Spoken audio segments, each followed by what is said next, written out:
at Dartmouth, a faculty group that invited me. I was teaching in a small women's college in New Hampshire at the time, Colby Sawyer College in New London, New Hampshire, and at Harvard, where I came to know Professor Syed Hossein Nasr, who is, of course, one of the great scholars of Islam in the world as well as in the United States.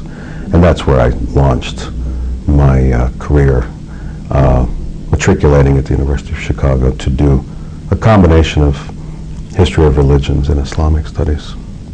And since then, I have developed in various directions in this field.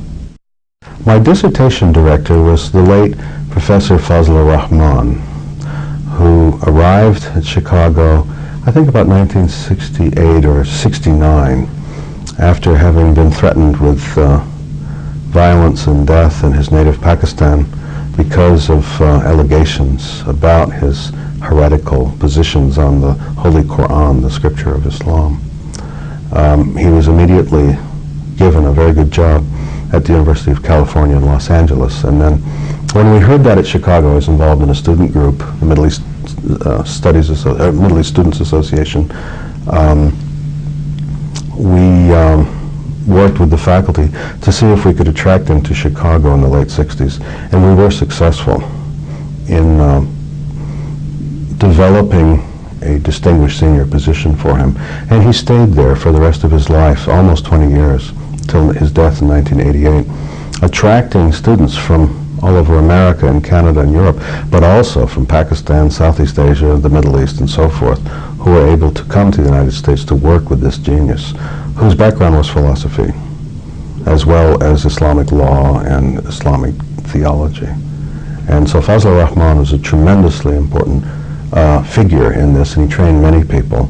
And we have a kind of group in America and around the world. And recently, just this year, my good friend and colleague Earl Law at Edmonton, University of Alberta, and I brought out a memorial volume in Scholars Press,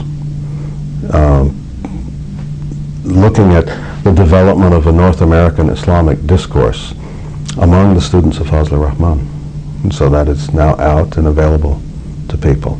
And it shows the varied influences that Fazlur Rahman had on his students and the freedom that they had to pursue their interests under his tutoring and guidance.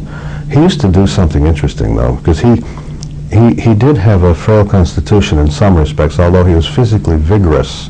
He used to do 50 push-ups a day, and I wondered why and how he did it, but he was very proud of this. And he did live a good long life. But he used to say to his students that who were doing dissertations, you know, I'm really not very well, and I would advise you to get through this dissertation expeditiously.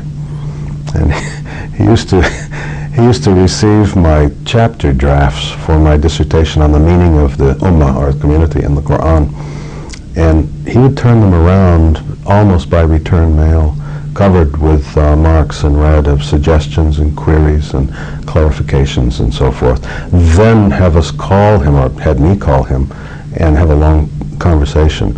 And that would sustain a kind of momentum until he got through, because he said, I may die. And then no one wants a pharaoh who doesn't know Joseph, you know, in the world of academe, because you may not make it. And I've seen some disasters, and I'm sure my colleagues have too, of people who have been left out in the rain on this. And so he was a tremendously dedicated teacher and advisor, as well as a great scholar, who mentored his students and brought them along that way, but gave them all kinds of freedom. We didn't give it, as he would say, I mean, the freedom is yours. I'm here to help if I can, sort of thing. And he did a lot.